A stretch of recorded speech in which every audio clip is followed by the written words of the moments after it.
तैयार हो जाइए बाजार में एक और बड़े एक्शन वाले दिन के लिए, जहां हमारे बाजारों के लिए है हफ्ते की वायदा कारोबार की एक्सपायरी। वहीं दुनिया भर के बाजारों से अब भी संकेत जबरदस्त आते हुए दिख रहे हैं। अमेरिका में सरकार बनना बाकी है, रिजल्ट आना बाकी है, लेकिन उससे पहले बाजार है बेहद मजबूत। तो इन सब संकेतों के बीच में आज क्या रहेगी रेंज, कैसे करें ट्रेड, आप इस पर रहेगा खास फोकस।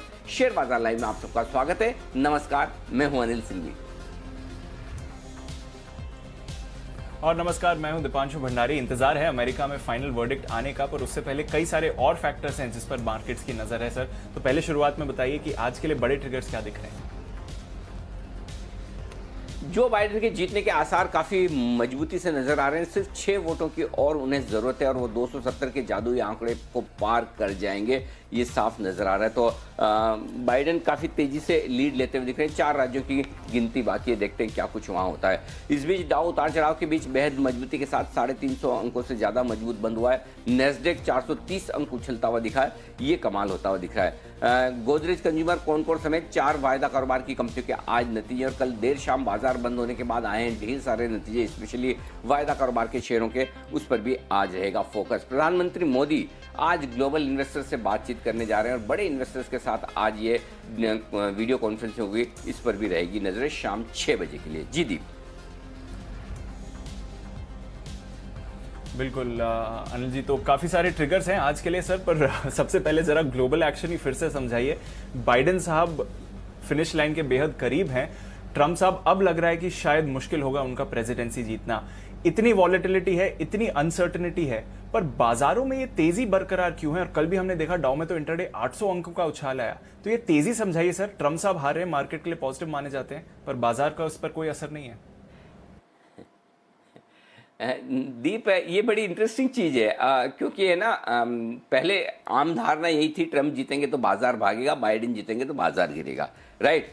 अब लोगों को ये समझना मुश्किल हो रहा है कि ट्रम्प के जीतने के आसार तो कम से कम होते जा रहे हैं, बाइडेन की जीतने की संभावना है ज़्यादा। उन्हें सिर्फ 6 वोट चाहिए, और वो नेवाडा जो वोटिंग में जहां वो आगे चल रहे हैं, अगर उसके 6 वोट है और वो 6 वोट आ गए तो ये तो आगे जीत जाएंगे।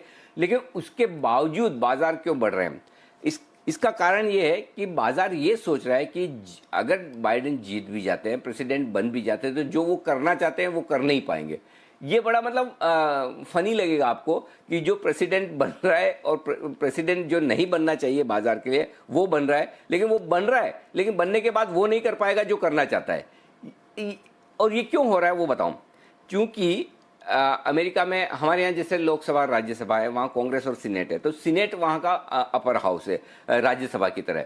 तो जो भी लोकसभा पास करती है वो राज्यसभा से पास होना जरूरी है। और अब जो नतीजे आ रहे हैं और जो साथ ही सीनेट के भी जो इलेक्शंस हुए हैं, उसमें जो बाइडेन साहब की पार्टी को बहुमत नहीं मिल रहा है, वहां पर वो अल्पमत में रहेंगे या उनके सदस्य कम रहेंगे। ऐसे में वो अपनी मनमर्जी नहीं कर पाएंगे और उन्हें सपोर्ट की जरूरत रिपब्लिकन से हमेशा रहेगी। और यही चीज बाजार को लग रहा है कि ठीक है ना, फिर बाइडेन जीत भी रहे तो क्या हो गया, वो कर तो नहीं पाएंगे, कुछ बिगाड़ तो नहीं पाएंगे, और इस उम्मीद में बाजार चल रहे हैं।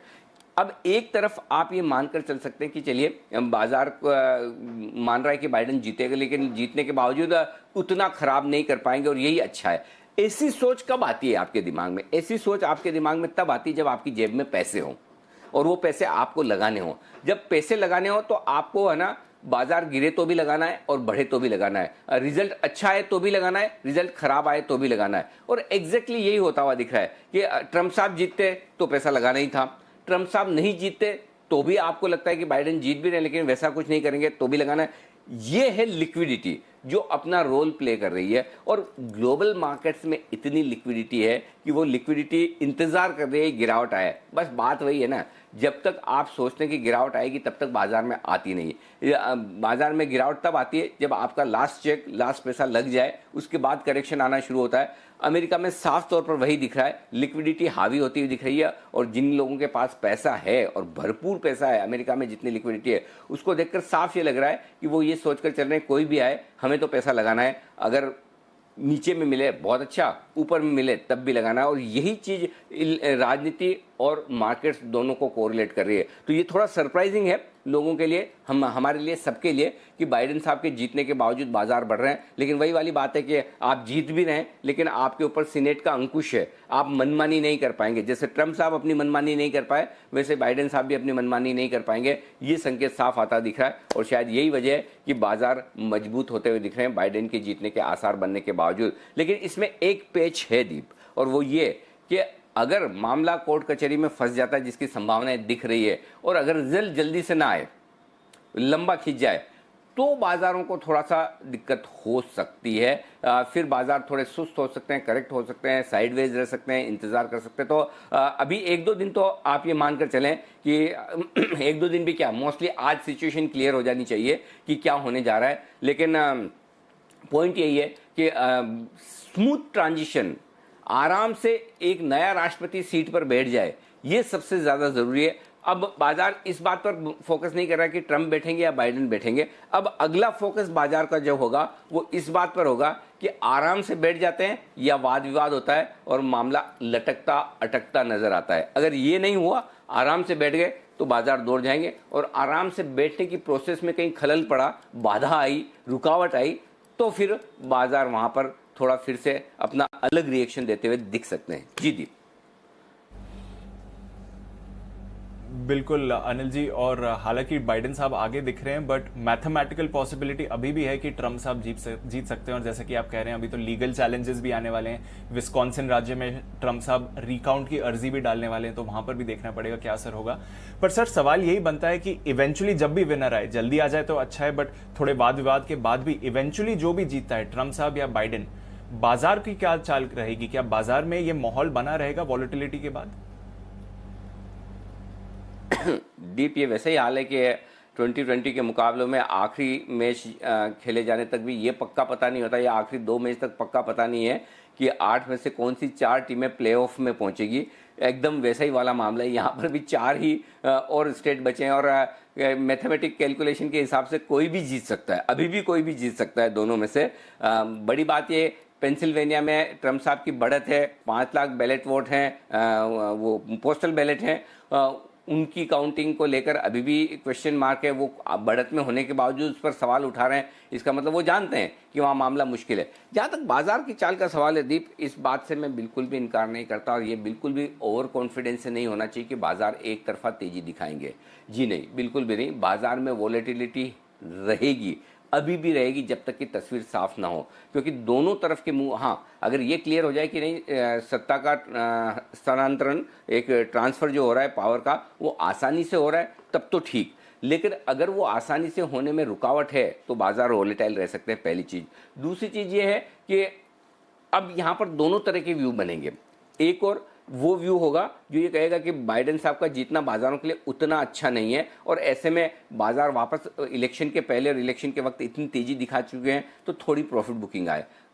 अब ये कब आएगा, बड़ा सवाल है कि प्रॉफिट बुकिंग कब आएगी। अब आपको 2-3 स्टेप में इसको देखना है। पहली स्टेप ये है कि इलेक्शन का रिजल्ट क्या फाइनल होता है। दूसरी स्टेप ये कि रिजल्ट फाइनल होने के बाद क्या अगला प्रेसिडेंट आराम से बन जाता है, चाहे वो ट्रंप बने या बाइडेन बने, और लीगल मैटर्स में नहीं उलझता है। और तीसरा, जैसे ही वो कुर्सी पे बैठता है, कुर्सी पे बैठने के बाद, या मतलब जैसे वो डिक्लेयर हो जाता है कि आप ये प्रेसिडेंट है, उसके तुरंत बाद उनके ऐलान किस तरह से होते हैं, उनकी नीतियां वो क्या है। देखिए, इलेक्शन के पहले के सब डायलॉग छोड़ दीजिए, मैं ये कर दूंगा, मैं वो कर दूंगा, वो सब भूल जाइए।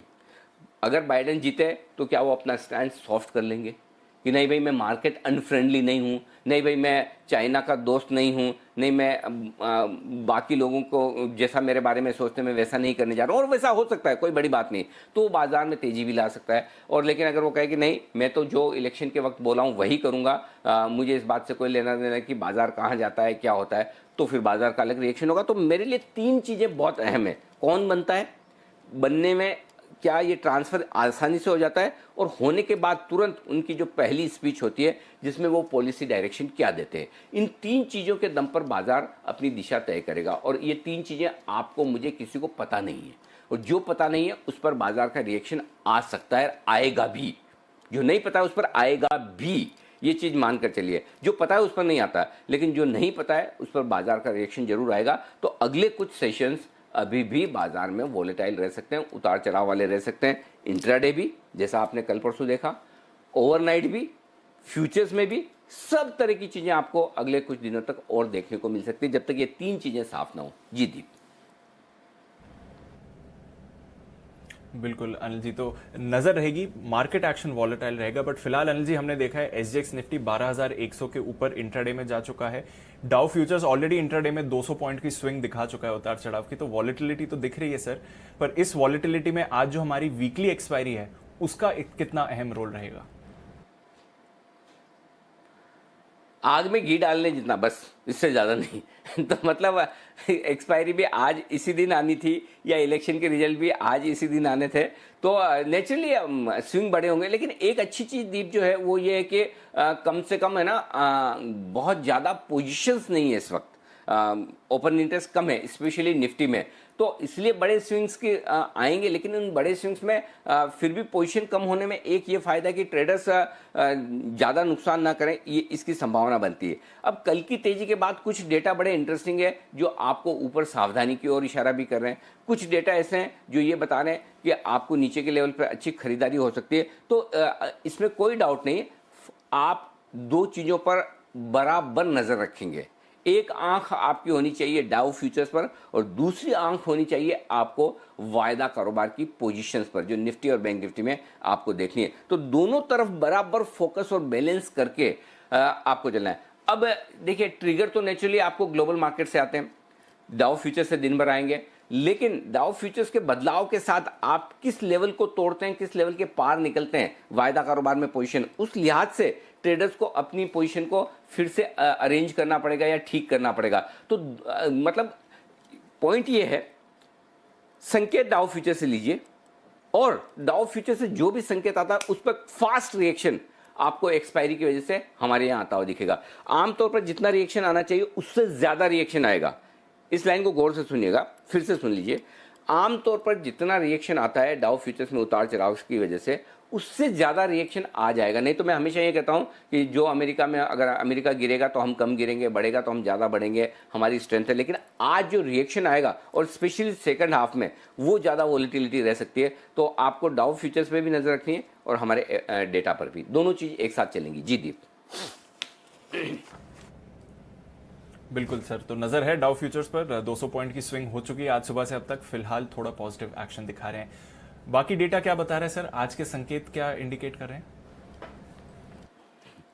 आजकल 200 पॉइंट की स्विंग तो छोटी लगने लगी थी, मुझे ऐसा लग रहा है कि डाउ फीचर्स कुछ कर ही नहीं रहा, सुस्ती में इतनी आदत पड़ गई ना 200 400 500 पॉइंट के ऊपर नीचे देखने की।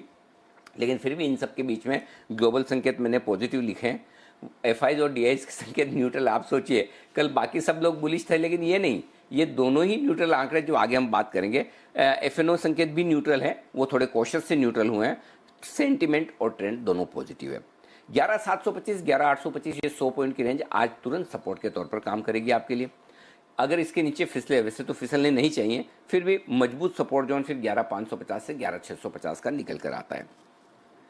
11,975 12,025, मेरा ये समझना है 12,025 के ऊपर नहीं खुलने चाहिए अभी की हालत को देखते हुए। हालांकि एसजेक्स निफ्टी 12,065 दिखा रहा है, लेकिन मेरा मानना है कि 12,000 12,025 बस इसके आसपास खुलने चाहिए। इसके ऊपर खुलना मुझे मुश्किल दिखता है इस वक्त कम से कम।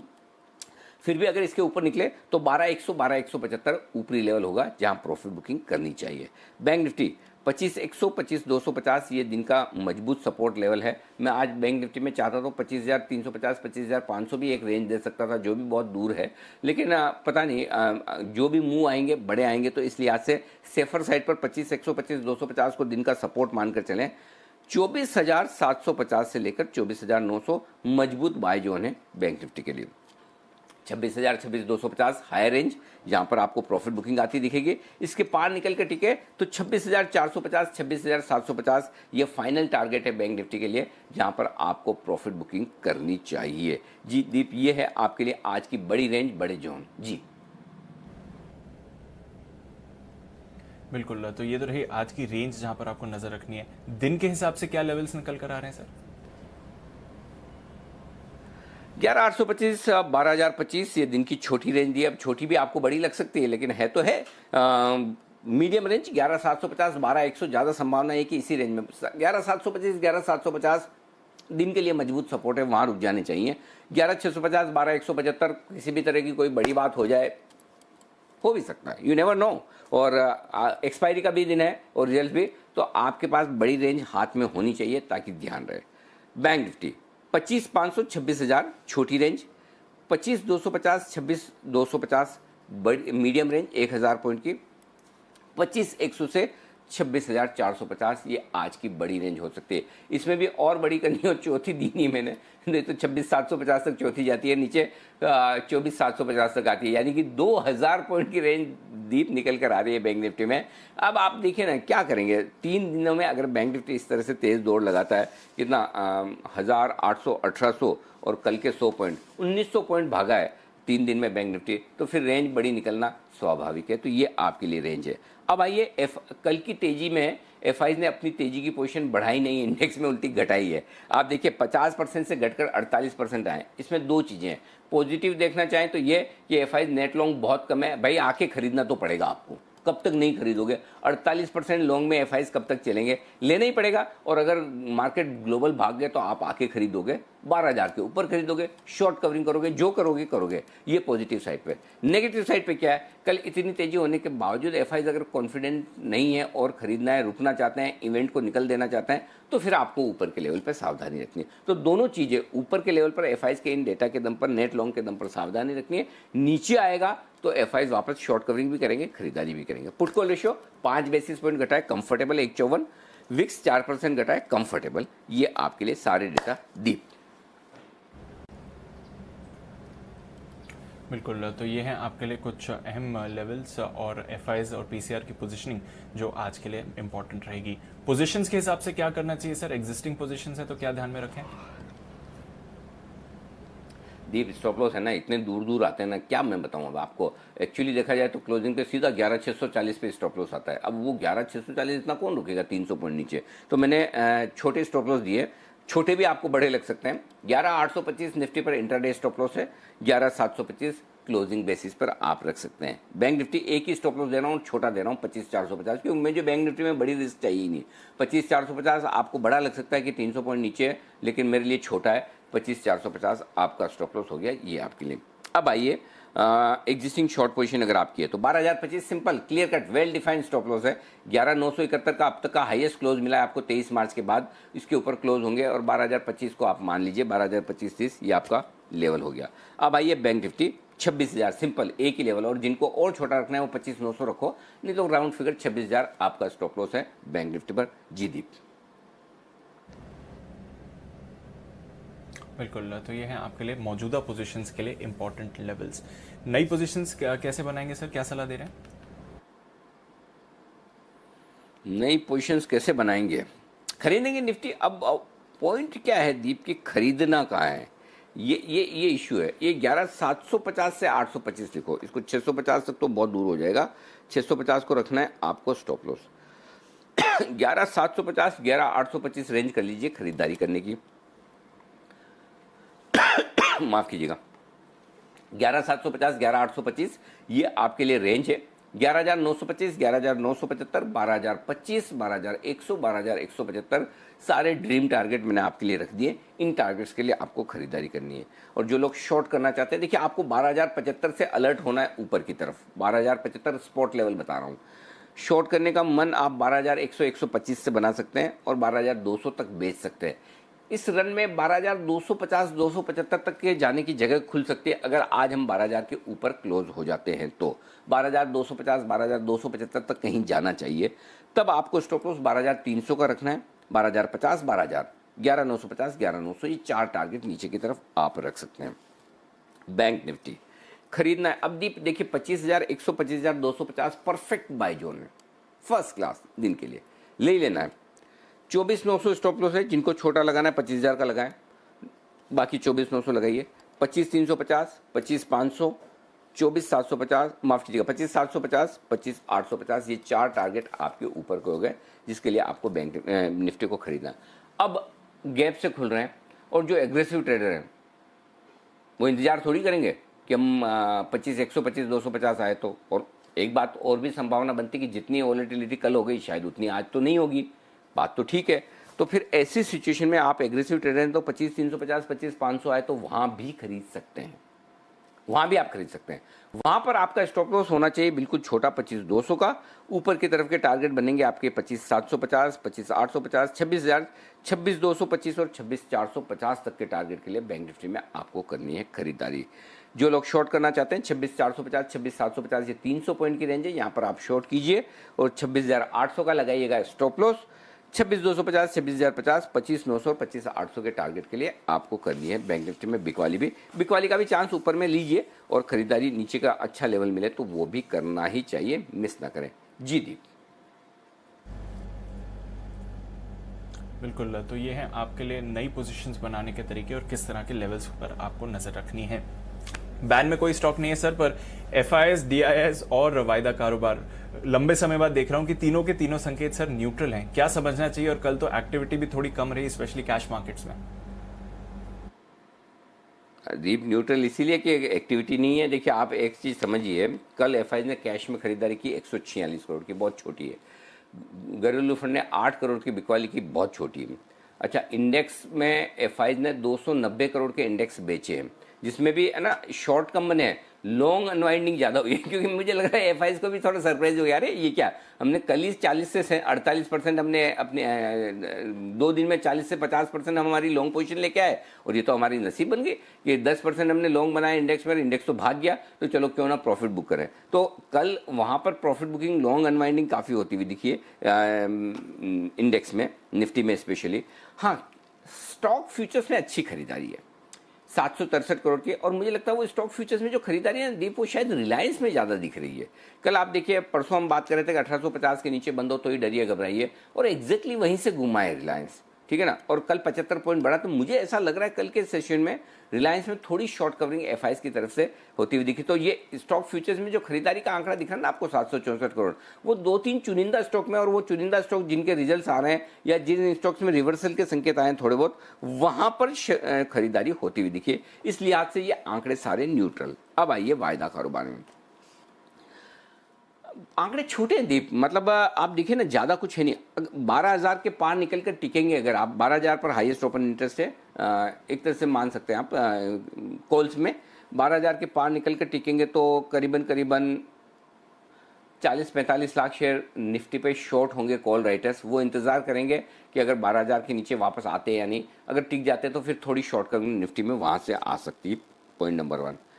बैंक निफ्टी ज़्यादा इंटरेस्टिंग दिख रहा है। अगर 26,000 के पार निकलकर बैंक निफ्टी का दीप, एक चीज हाँ ये मुझे बताना चाहिए आपको, निफ्टी यहां पर ज्यादा शॉर्ट्स नहीं है, लेकिन बैंक निफ्टी में है। और स्पेशली अगर बैंक निफ्टी 26,000 को पार करके टिकता है दीप, और अगर खुल जाता है, टिकता है, तो लगभग 26 लाख शेयर ऐसे होंगे जो 26,000 के ऊपर शॉर्ट हो जाएंगे। आंकड़ा भी आराम से याद रह जाएगा, 26,000 के ऊपर 26 lakh share bank Nifty short call writers, ये जोश भरेंगे 26,225, 26,250 तक का। बाद में आगे देखेंगे कि क्या 26,450 तक जा सकते हैं। तो 26,000 के ऊपर अगर बैंक निफ्टी टिका और 12,000 के ऊपर निफ्टी टिका तो थोड़ी शॉर्ट कवरिंग तो और आएगी, और वहां से बाजार और बढ़ सकते हैं। 26,500 ये तो पार नहीं होना चाहिए, और लेकिन आजकल नहीं बोलने का तो सिस्टम ही खत्म हो गया बैंक निफ्टी में, और स्पेशली ऊपर की तरफ अगर 26,500 पार कर दिया तो आग लगेगी। 43 lakh share call writer short हो जाएंगे वहां पर, और वो फिर फाइनल टारगेट इसका 26,750 तक का ले जाएंगे। ये बैंक निफ्टी के डेटा। तो बैंक निफ्टी में इंटरेस्टिंग मूव आ सकते हैं, बड़े मूव आ सकते हैं। जी जी बिल्कुल अनिल जी, तो इंटरेस्टिंग डे होने इंतजार है। ग्लोबल क्यूज भी आपको उतार चढ़ाव दिखा रहे हैं, पर आइए आपको बता देते हैं कौन से स्टॉक्स हैं जो आज आपके फोकस में रहने वाले हैं। थोड़ी देर में वरिंदर बंसल से रिजल्ट्स के बारे में भी बात करेंगे, पर हमारी रिसर्च टीम हमारे साथ तैयार है इस समय। कुशल, मानसी और साथ ही आशीष हमारे साथ है। कुशल, गुड मॉर्निंग, बताइए आज के ट्रिगर्स और खबरों वाले स्टॉक्स कौन से हैं? Good morning Deepanshu. देखिए, यहाँ पर नतीजों के लिहाज से आज फिर से अहम दिन होने वाला है, जिसमें Godrej consumer products, Concor, Torrent power और साथ ही बर्जर पेंट्स अपने नतीजे घोषित करेगी, तो इन पर नजर रखिए। इसके अलावा एल&टी जो है उनकी स्पेशल डिविडेंड की रिकॉर्ड डेट है, आज 18 रुपए प्रति शेयर का उन्होंने स्पेशल डिविडेंड दिया था। और साथ साथ अंबुजा सीमेंट, इनकी भी एक्स डिविडेंड डेट है आज, और 17 रुपए पर शेयर जो है उन्होंने भी डिविडेंड घोषित किया था। इसके अलावा कुछ पोस्ट मार्केट नंबर्स आते हुए दिखे हैं, जिसमें लुपिन सामने आया है और यहां पर अनुमान से कमजोर नंबर्स हमें आते हुए दिखे हैं। हालांकि कंपनी जो है 127 करोड़ का घाटा था पिछले साल, इस बारी 211 करोड़ का मुनाफा कंपनी ने पोस्ट किया है और हमारा जो अनुमान था वो करीब 278 करोड़ रुपए का था। साथ ही कंपनी की जो मार्जिन्स है वो घटती हुई दिखी है, 16.5% से घटकर 15.2% की मार्जिन्स आई है। हमारा अनुमान जो है 17% की मार्जिन्स का आने का था, तो नंबर्स अनुमान से कमजोर हैं। वहीं एचपीसीएल अगर आप देखें तो अनुमान से बेहतर नंबर्स यहां पर आते हुए दिखे हैं। कंपनी के जीआरएम्स आप देखिए 5.1 जो है डॉलर प्रति बैरल जो है इनकी नंबर्स आते हुए दिखे हैं। हमारा अनुमान करीब $2 का था। साथ ही कंपनी का मुनाफा एक्सेप्शनली बेटर रहा है, हमारा अनुमान 1600 करोड़ का था, उसके मुकाबले कंपनी का जो मुनाफा आया है वो करीब 2477 करोड़ का है। साथ ही कंपनी की मार्जिन 7% पर आती है दिखी है, हमारा अनुमान 4.7% का था। और यही नहीं, कंपनी ने जो बाईबैक का ऐलान किया है 250 रुपए प्रति शेयर मौजूदा भाव से काफी सिग्निफिकेंट अपसाइड और प्रीमियम पर आपको ये बाईबैक का प्राइस आता हुआ दिखा है। 34% प्रीमियम है और हमने जो आपको बताया था 230-240 के आसपास बाईबैक का प्राइस आ सकता है, लगभग उसी के बराबर ये आता हुआ दिखा है। और कंपनी ने कॉन कॉल में ये बात भी कही है कि एमआरपीएल और एचपीसीएल का जो मर्जर है वो अगले वित्तीय वर्ष में संभव है। वहीं कैश पे से हैप्पीएस्ट माइंड्स जो रिसेंट आईपीओ लिस्टिंग हुई है उनके नंबर्स आते हुए हैं, मिक्स सेट ऑफ नंबर्स आप कह सकते हैं। 32% मुनाफा गिरकर 34 करोड़ पर है, पर कंपनी की जो मार्जिन है 18.5% से बढ़कर 21.5% पर आती हुई नजर आई हैं। Jubilant life science numbers stable कहूंगा मैं, क्योंकि यहां पर जो मार्जिन्स हैं उसमें ज्यादा बदलाव नहीं है। 20.5% पर मार्जिन्स है, पर कंपनी का मुनाफा करीब 10% गिरता हुआ नजर आया है और 224 करोड़ जो है कंपनी ने अब मुनाफा घोषित किया है। नीलकमल यहां पर कंसोलिडेटेड आधार पर जो नंबर्स आए हैं, नंबर्स यहां पर भी मिक्स कहूंगा, क्योंकि मार्जिन जो है 12.5% से बढ़कर 16.5% करीबन हुए हैं, पर कंपनी के मुनाफे में कोई भी बदलाव ज्यादा नहीं हुआ है। करीब 1% की गिरावट ही हमें देखने को मिली है और लगभग 50 करोड़ का मुनाफा कंपनी ने पोस्ट किया। और अंत में नेल्को, यहां पर नंबर्स जो है इनका स्टेबल साइड पे नंबर्स है, 18.9% पर मार्जिन जो है ऑलमोस्ट फ्लैट है। कंपनी का मुनाफा 1.5 करोड़ से बढ़कर 2.2 करोड़ आता हुआ नजर आया है।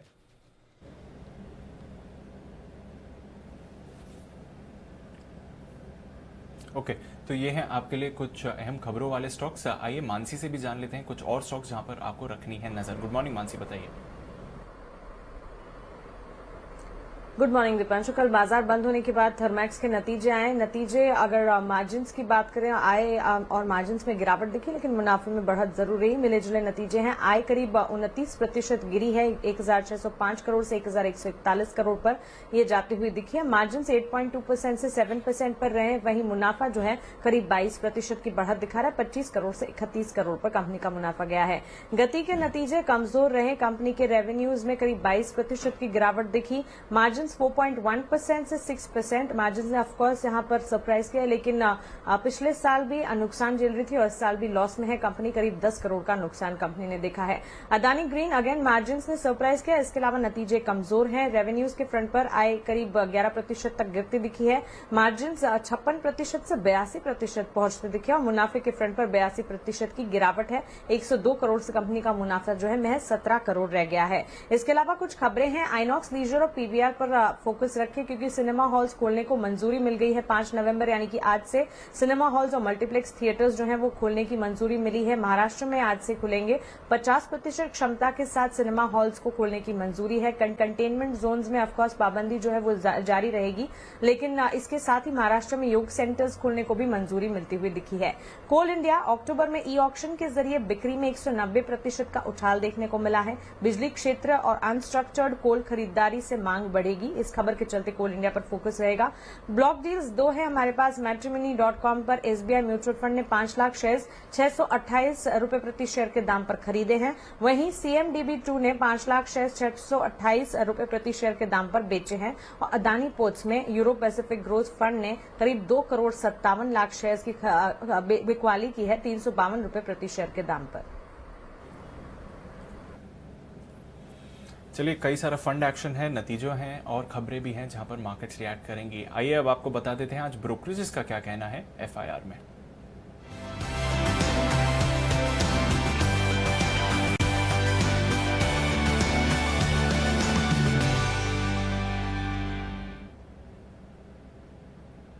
गुड मॉर्निंग आशीष, आज की रिपोर्ट कौन कौन सी हैं?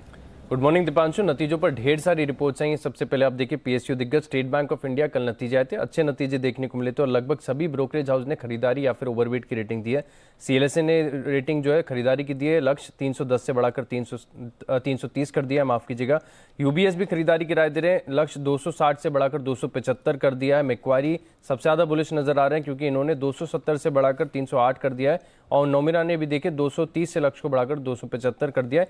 206 कल की क्लोजिंग है। कह रहे कि कलेक्शन एफिशिएंसी जो है ऑलमोस्ट 97% के आसपास आ गई है, जो कि प्राइवेट बैंक्स की तुलना में बिल्कुल बराबर है और वैल्यूएशंस आकर्षक हैं, जिसके चलते अनुमान में भी बढ़ोतरी की गई है। एचपीसीएल एक और अच्छे नतीजे, अनुमान से बेहतर जीआरएम्स कंपनी ने रिपोर्ट किए, साथ ही बायबैक का भी ट्रिगर है। सीएलएसए ने तो रेटिंग को अपग्रेड कर दिया है, बिकवाली की राय को बदलकर अब ये खरीदारी की राय दे रहे हैं। लक्ष्य 180 से बढ़ाकर 225 कर दिया है, 187 कल की क्लोजिंग है। मॉर्गन स्टैनली ओवरवेट की रेटिंग को बरकरार रखे हुए 246 रुपए के लक्ष्य के लिए और ये कह रहे हैं कि इन्वेंट्री गेन के चलते जो मुनाफा है अनुमान से 31% बेहतर देखने को मिला।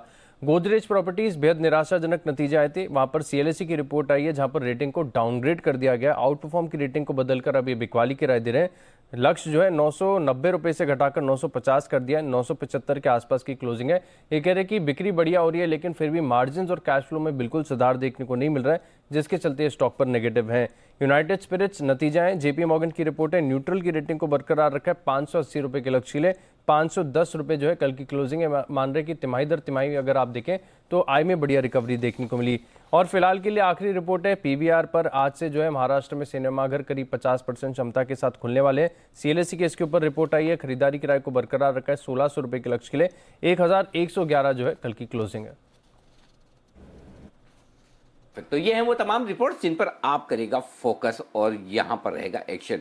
फोकस करिए नतीजों पर ही और इस वक्त है वरिंदर रिजल्ट एक्सरे का।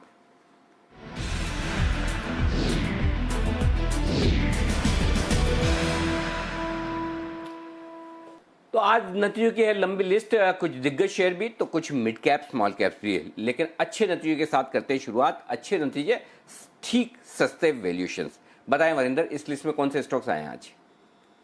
Good morning sir. Before I start with the list जो मैंने आपको शेयर किया, आई थिंक एसबीआई बहुत अच्छे नंबर थे सर। और आपको ताजुब होगा जान के दैट आई नो लोग बोलते हैं वो सस्ता ट्रेड करता है। मैं एक रिपोर्ट पढ़ रहा था सुबह सर, वो बोल रहा है कि एसबीआई आज की टाइम में 2.5 टाइम्स पीई पे ट्रेड करता है सर। 2.5 times PE. अगर आप उसका पी प्रोविजनल ऑपरेटिंग प्रॉफिट लेंगे FY22 का कोर वाला, उसमें सिर्फ एक टाइम पे ट्रेड करता है। तो आप देख सकते हैं कि किस तरीके से कितना सस्ता ट्रेड करता है, but that's another thing all together. But otherwise sir, strong results और रीजनेबल वैल्यूएशन में मेरे हिसाब से SRF clearly stands out sir. SRF में इशू क्या रहा है सर हमेशा कि उसके 3-4 सेगमेंट्स हैं। केमिकल्स हमेशा अच्छा करता रहता है, पर लोगों को टेक्निकल टेक्सटाइल में ज्यादा कोई विश्वास नहीं होता कि टेक्निकल टेक्सटाइल कब अच्छा करेगा कब अच्छा नहीं करेगा, वोलेटाइल सेगमेंट रहा है। बट अगर आप इस बार देखें तो आई think the company is firing from all cylinders. Of course जो नंबर्स हैं, जो टॉप लाइन सेल्स हुआ, एबिटा, प्रॉफिट, वो आपके पास नंबर्स होंगे। 2-3 चीजें सर जो मुझे अच्छी लग रही है, एक तो कंपनी और कैपेक्स कर रही है, वो उसकी सेकंड बीओपीपी लाइन के लिए, तो अभी भी कैपेक्स जारी है। अगर आप केमिकल सेगमेंट देखिए सर, उसके 20% मार्जिन आए हैं, जो बेस्ट है लास्ट 6 क्वार्टर में। इंपॉर्टेंट क्या है सर, जो पैकेजिंग फिल्म सेगमेंट है ना, वो 17% मार्जिन करती थी FY19 में, और अभी इस बार सेकंड क्वार्टर में 30% मार्जिन किया है। तो जो मेरे ख्याल में एक खौफ था कि हाँ भी वो दूसरा सेगमेंट अच्छा करेगा कि नहीं करेगा, वो भी पिकअप बहुत तेजी से कर रहा है सर। ये stock 25 time trailing price earning multiple पे ट्रेड करता है। आप सोचिए सर, बहुत सारे जो नए नए कंपनीज लिस्ट हुई है, आपको मालूम है नियोजन, सुमितोमो, और पुरानी वाली विनती एंड ऑल, कोई 40 टाइम, 50 टाइम, 60 टाइम पे ट्रेड करता है। So I don't think so SRF is expensive. I think very solid numbers coming from it. Apollo tyre sir, numbers were very strong, it was expected, stock has run up. आपने देखा कि हाँ last 2 हफ्ते में किस तरीके से run up हुआ टायर स्टॉक्स में। Numbers are much better than what people were expecting. Issue हमेशा यूरोप रहा है सर। Asia Pacific, Middle East, Africa देखिए तो उसमें सेगमेंट सेल्स फ्लैट थी, बट एबिट कुछ 180 करोड़ से 411 करोड़ हो गया। बट यूरोप में अभी भी लॉसेस कंटिन्यू हो रहे हैं, जो एक्चुअली जेके टायर्स में नहीं हुआ था। जेके टायर्स ने बहुत ज्यादा टर्न अराउंड दिखाया था। स्टॉक बहुत सस्ता है sir, 0.9 times price to book पे ट्रेड करता है। आरओसी सिर्फ 5% है, which is not a great thing. So good results, but honestly stock सस्ता भी है, बट रन अप हो चुका है। मिड कैप में सर अगर आप देखें तो Jindal stainless Hisar, I think Jindal stainless steel limited, Jindal stainless limited और जिंदल स्टेनलेस हिसार, इन दोनों के नंबर्स बहुत शानदार रहे हैं। सर क्वार्टर क्वार्टर आप इंप्रूवमेंट देखिए किस तरीके से बेहतरीन हो रहा है. इवन वाई एंड वाई भी आई विल नॉट से कि हाँ results were bad, Y and Y भी पिकअप हुआ है, but quarter quarter was amazing. तो सेल्स 1% ऊपर थी, but quarter quarter it jump 170%. Important क्या था सर, जो वॉल्यूम है वो 9% बढ़ा वाई एंड वाई. आप किसी भी एंगल देख लीजिए, प्रॉफिट 62% आप है वाई एंड वाई, और लास्ट क्वार्टर लॉस किया था, इस क्वार्टर प्रॉफिट किया है. तो one time price to book पे ट्रेड करता है सर, ये 20% आरओसी है. और सर इसमें सबसे बड़ा जो ट्रिगर है वो ये है कि आगे जाके आई डोंट नो 1 महीने में, 2 महीने में, 3 महीने में, जब ये जीएसएल हिसार और जीएसएल लिमिटेड ये दोनों मर्ज हो जाएंगी, तो ये 60% ऑफ स्टेनलेस स्टील मार्केट वाली कंपनी बन जाएगी. सो उस पर ध्यान दीजिए. कुछ छोटी कंपनीज है सर, इंजीनियरिंग कंपनीज है, आई थिंक उनके नंबर्स अच्छे आ रहे हैं, इंजीनियरिंग पावर सेक्टर में अच्छे आ रहे हैं. केईसी इंटरनेशनल सर, आप नंबर्स देखिए, वाई एंड वाई देखिए या क्वार्टर क्वार्टर देखिए, आई थिंक नंबर्स बहुत अच्छे आ रहे हैं. 15 टाइम पे ट्रेड करता है सर, 25% आरओसी है केईसी इंटरनेशनल की. One of the forgotten stocks आपने देखा, थर्मेक्स में सुन रहा था, थर्मेक्स ने कभी परफॉर्म नहीं किया और कुछ अच्छा नहीं कर रहा, और still is an expensive stock. KEC का अगर आप देखें तो सर सेल्स 18% ऊपर थी वाई एंड वाई, प्रॉफिट भी ऊपर था 2.5%, क्वार्टर क्वार्टर तो डबल हो चुका है profit. So I think it's a reasonable valuation, good set of numbers coming from this company. Power में Kalpataru Power sir, again a forgotten stock because they have never done anything in the last 4-5 years. Sir 11 time पे trade करता है, 1.1 1.2 price to book, 15% ROC है. I think इसके numbers बहुत अच्छे थे compare to analyst expectation. और cement sir, आपको मालूम है सीमेंट बहुत अच्छा कर रहा है. जेके लक्ष्मी सीमेंट, आई थिंक आपके एनालिस्ट ने बताया, 13-14 टाइम पे ट्रेड करता है, 2 टाइम प्राइस टू बुक है, 15% आरओसी है. The numbers were far ahead what people were expecting. Profit was up 80%, sales was up 12%. So, these companies. But अगर आपको large companies में pick up करना है सर आज, I think, clearly SRF, which stood out, reasonable valuations. And छोटे companies में, I think JSL, Hisar, KEC, other companies which clearly stands out. Okay, लेकिन जो कंपनियां नतीजे तो अच्छे दे रही लेकिन है महंगी, उनमें आपने उस कैटेगरी में आपने किन कंपनियों को रखा है? सर कुछ कंपनीज ऐसी है ना कि उनका कोई तोड़ ही नहीं है इंडिया में, और वो एक्सपेंसिव रहेंगी. अभी पिडिलाइट इंडस्ट्री सर, आप किसी तरीके से देख लीजिए, I think the numbers were big beat on all fronts. लोग सोच रहे थे कंज्यूमर डिवीजन जो है वो 4 या 5% डिक्लाइन करेगा, और यहाँ पे 8% ऊपर वॉल्यूम्स आए हैं. आप नंबर कहीं से भी देख लीजिए, आप किसी का रिपोर्ट भी पढ़ लीजिए, बहुत बहुत स्ट्रॉन्ग नंबर्स है. बट सर 90 टाइम पे डेट करता है प्राइस अर्निंग मल्टीपल पे, और 17 times book value, 17 times, 17 times. So सस्ता नहीं है बट इसका तोड़ नहीं है, जो भी बोलिए आप, but very very good numbers, very expensive. Godrej Agrovet के नंबर्स अच्छे थे सर, एबिटा 45% ऊपर था. हालांकि आई विल लाइक टू सी कि आप इसकी सेल्स इंप्रूव हो, जो सेल्स इंप्रूव नहीं हुई इस बार. 30-31 टाइम पे ट्रेड करता है sir, so expensive stock. Sir एक कंपनी आई नो उसके नंबर्स आगे थे मार्केट आज में, Garware tech fibre. I am just mentioning this because even after strong set of numbers, आप सोचिए वो 33 टाइम पे ट्रेड करता है, price earning multiple which is TTM, और उसके विपरीत आपको एसआरएफ आज भी 25 टाइम पे मिलता है. So you can understand why I am saying कि एसआरएफ का वैल्यूएशन अभी भी, अगर आपको स्पेशलिटी और टेक्निकल फाइबर में देखना हो, तो it's cheaper compare to other technical textile companies which are trading in India. Okay, तो ये महंगे वैल्यूएशन वाले स्टॉक्स हैं, लेकिन रिजल्ट्स अच्छे हैं. कमजोर रिजल्ट्स वाले, लेकिन जो रिजल्ट्स कमजोर रहेंगे ये अंदाजा था और भाव में है, वो स्टॉक्स कौन से हैं? सर आपको पता है कि ये tourism, hotel, liquor industry, they were supposed to get impacted, और सबसे ज्यादा इंपैक्ट इन्हीं पे हुआ. तो होटल में कल इंडियन होटल के नंबर भी आए और ईएच के नंबर भी आए, EIH के नंबर भी आए. सबको मालूम था कि लॉस होगा, और लॉस आया सर इस बार. अगर आप वाई ऑन वाई देखें तो सेल्स 75% डाउन है, एबिटा लॉस फिर किया उसने. फर्स्ट क्वार्टर में भी एबिटा लॉस था, इस बार भी नेट लॉस है, लास्ट क्वार्टर में भी लॉस था. But FY21 will clearly be a washout quarter for the hotel industry. Month on month थोड़ा सा इंप्रूवमेंट चालू हो गया sir. the only thing is कि ये कंपनी आप आज की टाइम में आपको 2.5 टाइम्स प्राइस टू बुक पे मिल रहा है, जो 5-6 टाइम प्राइस टू बुक पे ट्रेड होता है.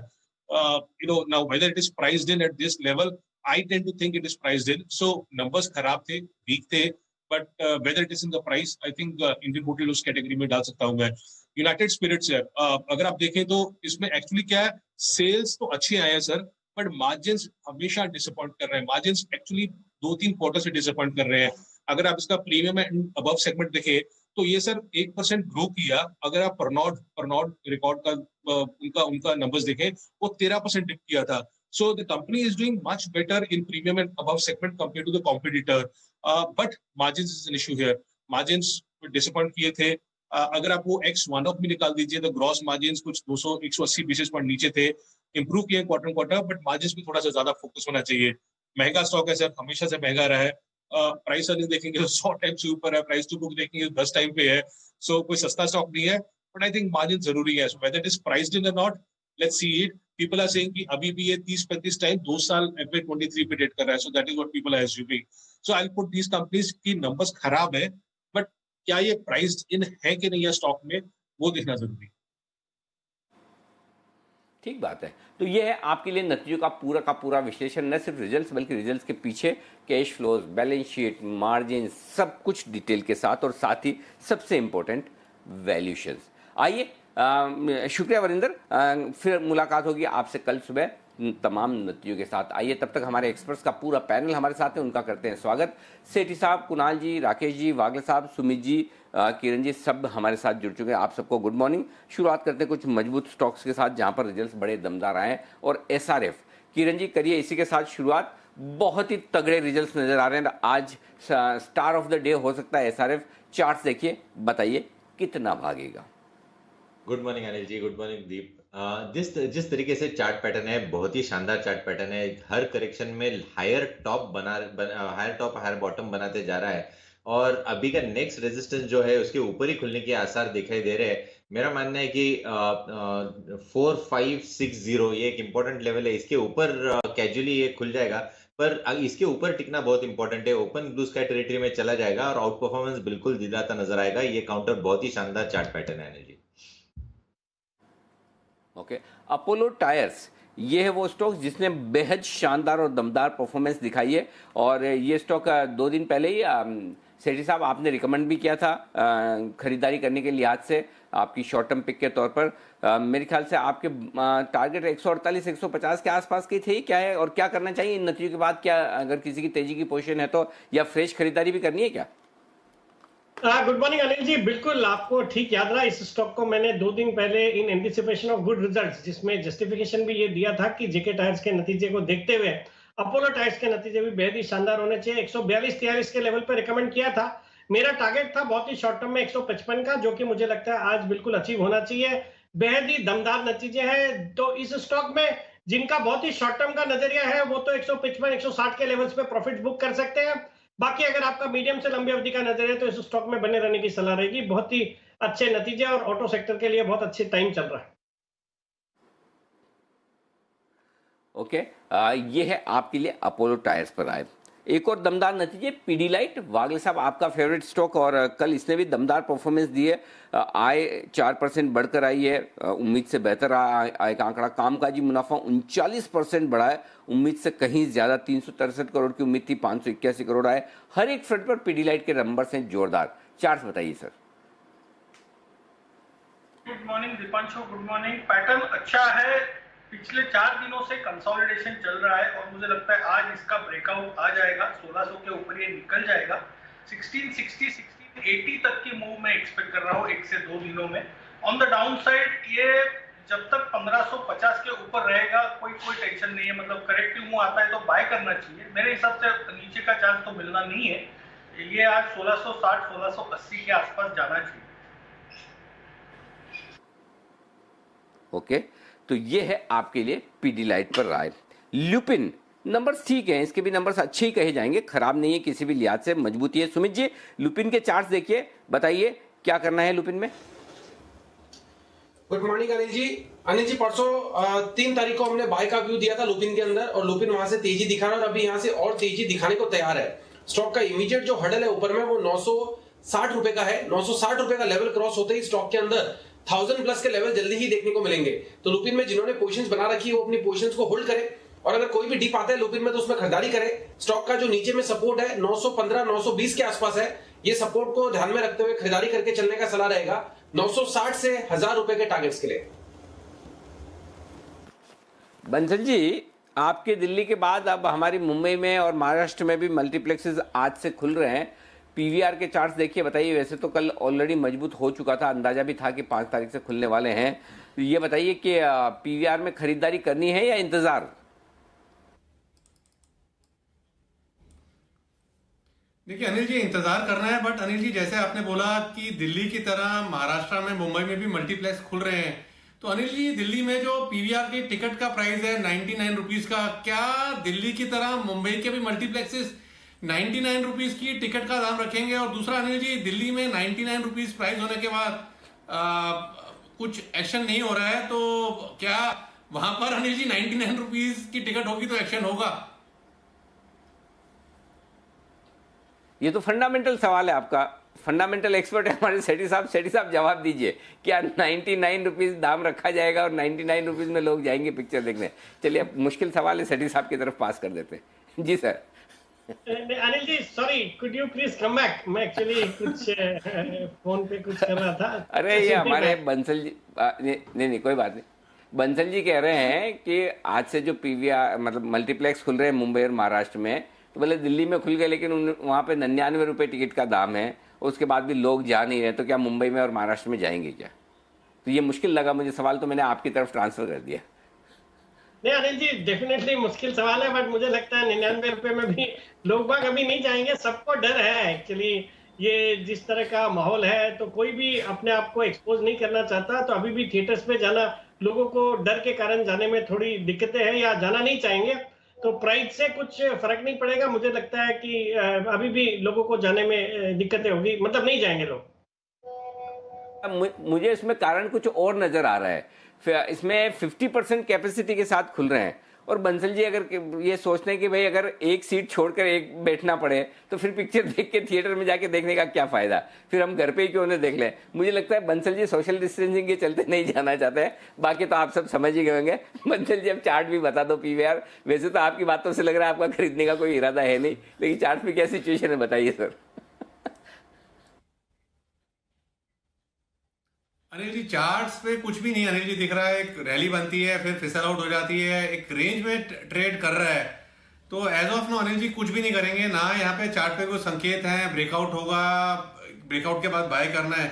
फॉर द टाइम बिंग बिल्कुल अवॉइड करना चाहिए। इसमें कभी कोई पॉजिटिव क्रॉस ओवर दिखने को मिलेगा तो अनिल जी पूरी जिम्मेवारी है। जब भी पॉजिटिव क्रॉस ओवर देखने को मिलेगा, हम चाहे खरीदारी की राय देना दें, बट व्यूअर्स को अपडेट दे देंगे कि चार्ट पर एक पॉजिटिव क्रॉस ओवर हुआ है, तो for the time being avoid करेंगे।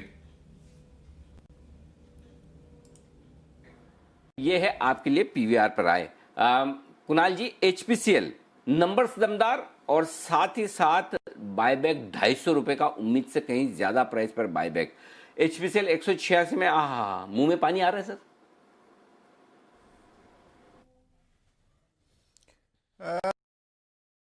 पांशु, अनिल जी देखिए एक पैटर्न बन रहा है एचपीसीएल में जिसको कहते हैं inverted head and shoulder pattern, और उसका ब्रेकआउट भी आता हुआ हमने देखा है। वॉल्यूम भी पिछले कुछ दिनों में दमदार हुए हैं, तो मुझे लगता है अनिल जी तेजी तो डेफिनेटली बनेगी। हालांकि तेजी बहुत लंबी नहीं चलेगी। मुझे लगता है कि एक रेजिस्टेंस है 208 रुपए के आसपास, वहां तक स्टॉक जा सकता है, जो कि काफी बड़ा गैप है, 187 की क्लोज है।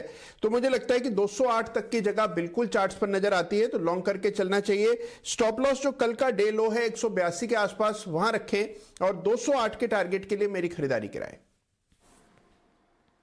ओके।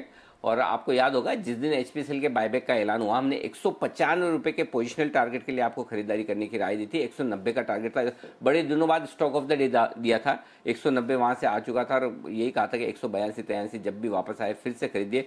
195 का टारगेट रखिए इंटैक्ट। आइए, हमारे साथ दो खास मेहमान और कार्यक्रम में हो रहे हैं शामिल। राजेश पालिया साहब भी जुड़ चुके हैं, और थोड़ी देर में बग्गा साहब भी हमारे साथ कार्यक्रम में शामिल होंगे। तो पहले एक बार राजेश जी से भी एक और स्टॉक पर राय ले लें। और राजेश जी थोड़ा नीरस सा है, लेकिन आप दे सकते हैं राय उस पर, और वो है कोल इंडिया। कोल इंडिया के लिए अच्छी खबर है, ई ऑक्शन में इनकी सेल्स 190% साल दर साल बढ़कर आई, यानी कि थोड़ी कोयले की डिमांड बढ़ती हुई नजर आ रही है। कोल इंडिया क्या मजबूत दिख रहा है, खरीदने लायक है इन लेवल्स पर? Good morning Anil ji. अनिल जी देखिए, मजबूत तो नहीं दिख रहा है, लेकिन स्टॉक में देखें तो पिछले दिनों में कहीं ना कहीं सेलिंग प्रेशर एब्जॉर्ब होते हुए दिखा। लोअर साइड पे स्टॉक ने एक बेस जरूर बनाया 110-112 की रेंज में। स्टॉक ने अटेम्प्ट भी किए हायर साइड पे मूव होने के, बट 118-120 के आसपास उसमें एक सप्लाई जोन बना हुआ है। बट मुझे लगता है कि अब यहाँ से रिस्क रिवॉर्ड के हिसाब से यहाँ से जाने को सिर्फ 3 रुपए ही है। अगर 111 के स्टॉप लॉस से बाय किया जा सकता है, मार्केट का मूड माहौल भी पॉजिटिव साइड में है, तो बिल्कुल मुझे लगता है कि एक अपसाइड का ट्रेड जरूर बनते हुए दिखना चाहिए। 120 तक के टारगेट आ सकते हैं स्टॉक में, वो एक इमीडिएट हर्डल है। तो मुझे लगता है कि 111 के स्टॉप लॉस से 120 का इमीडिएट टारगेट है, उसके लिए बाय किया जा सकता है। अब हमारे साथ कार्यक्रम में अजय बग्गा साहब भी कार्यक्रम में शामिल हो रहे हैं और अमेरिकी चुनाव का विश्लेषण करने के लिए। वैसे बग्गा साहब के लिए अमेरिकी चुनाव का जो हमारा विश्लेषण है, जो हमने खास सेगमेंट बग्गा साहब के साथ रखा है, उसका तो बिगुल होना ही चाहिए। आज 2 बिगुल बग्गा साहब के लिए। पहला बिगुल तो मैं वो स्वागत वाला कर दूं, फिर दूसरा बिगुल बताता हूँ वो कौन सा है।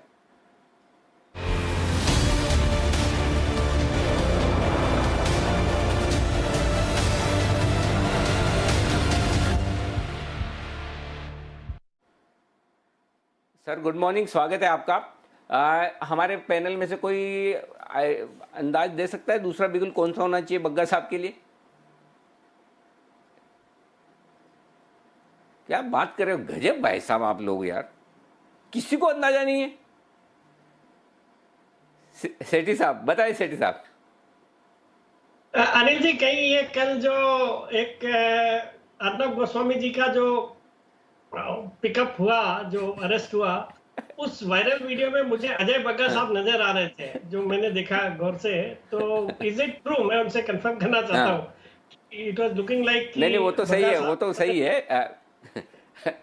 नहीं, वो तो सही, लेकिन उसके लिए बिगुल क्यों बजेगा? वो तो बात सही है, वो बग्गा साहब ही थे वहां पर। बग्गा साहब उनके पड़ोसी हैं और इंसिडेंटली उस समय वो वहीं पर थे। लेकिन बग्गा साहब के लिए बिगुल की वजह यह है कि आज है बग्गा साहब का हैप्पी बर्थडे। तो बग्गा साहब को हम सब की तरफ से, जी बिजनेस के सारे दर्शकों की तरफ से बहुत बहुत बधाई, बहुत बहुत शुभकामनाएं। सर आप इसी तरह से हेल्दी रहें, वेल्दी तो आप हैं ही हैं, और वेल्दी बने, स्वस्थ रहें, मस्त रहें, और इसी तरह से हमारे दर्शकों का ज्ञान बढ़ाते रहें। आपका अनुभव, आपका एक्सपीरियंस, आपकी नॉलेज हम सबके काम आ रही है। इसके लिए आपको बहुत बहुत धन्यवाद सर, और बर्थडे की आपको बहुत बहुत बधाई sir. Thank you Anil ji, thank you. ये बहुत सरप्राइजिंग आपने, ये आप कैसे कर लेते हैं? Thank you very much. आप जैसे बड़ी हस्तियों को साथ में रखना है। देखिए इतना दमदार हमारा पैनल है, तो ये सिर्फ काम है ना, दिमाग से नहीं हो सकता, ये काम दिल के साथ होता है। जब दिल से दिल का कनेक्शन हो ना, तभी ये बात बनती है।